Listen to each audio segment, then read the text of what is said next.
Hi guys, இப்போ செஞ்சியில இளையராஜா அவர்கள் இயக்கத்துல கூல் சுரேஷ் கதையின் நாயகனாக நடிக்கும் படத்தோட ஷூட்டிங் நடந்துட்டு இருக்கு. இங்க ஒரு சம்பவம் ஒண்ணு நடந்தது, கிட்ட வாப்பா. அது வந்து நான் உங்கள்கிட்ட பகிர்ந்துக்கணும்னு நினைக்கிறேன்.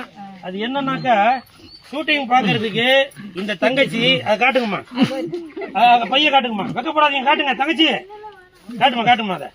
இங்க பாருங்க, ஸ்நாக்ஸ், தண்ணி பாட்டிலு, இது எல்லாமே எடுத்துட்டு வந்திருக்காங்க. இது எதுக்காக சொல்றேன்னாக்கா, நீங்க ஒரு இடத்துக்கு போறீங்கன்னாக்கா அந்த இடத்துல வந்து உங்களுக்கு தண்ணி இருக்குமா இல்ல பாதுகாப்பு இருக்குமா, போப்பா, பாதுகாப்பு இருக்குமா, சாப்பாடு இருக்குமா, இல்ல தங்குறதுக்கு நிழல் இருக்குமா, என்ன அப்படின்றது உங்களுக்கு தெரியாது. இதை வந்து நான் ஏதோ நம்ம கரூர் சம்பவத்தை கனெக்ட் பண்ணி பேசுறேன் அப்படின்னு சொல்லி தவறா நினைக்க வேணாம். நான் சார் வழி விடுங்க சார், வழி விடுங்க சார், இப்படி போடா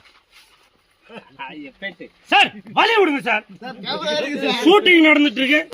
அதாவது இது வந்து கரூர் சம்பவத்துக்கு இது கணக்கு பண்றேன் அப்படின்னு சொல்லி நினைக்க வேணாம். இது வந்து பொதுமக்களுக்கு ஒரு விழிப்புணர்வு வரணும், அதுக்காக தான் சொல்றேன். சோ இந்த மாதிரி நீங்க வந்து தெரியாத இடத்துக்கோ இல்ல கூட்டம் சேரும் இடத்திற்கோ நீங்க போனீங்கன்னாக்கா, இப்ப கூட அவங்கள்ட்ட சொன்னேன், அம்மா நீங்க கை குழந்தைங்கலாம் கூட கூட்டிட்டு வந்திருக்கீங்கம்மா அப்படின்னு. அதனால தயவு செய்து பெண்மணிகள் கை குழந்தைங்களாம் தயவு செஞ்சு கூட்டிட்டு வரணும். ஷூட்டிங் பார்க்க வரீங்க, நடிகரை பார்க்கறதுக்காக வரீங்க, அது சந்தோஷம் தான். உங்களுடைய பாதுகாப்பும் முக்கியம், அதுக்காக தான் சொல்றேன். இந்த கூல்ட்ரிங்க்ஸ் அநேகமா எனக்கு வாங்கிட்டு வரல, அவங்களுக்கு தான் வாங்கிட்டு இருக்கேன், அவங்கள்ட்ட கொடுத்துறேன். இது ஒரு விழிப்புணர்வுக்காக தான் சொல்றேன். சரிங்களா? I love you all.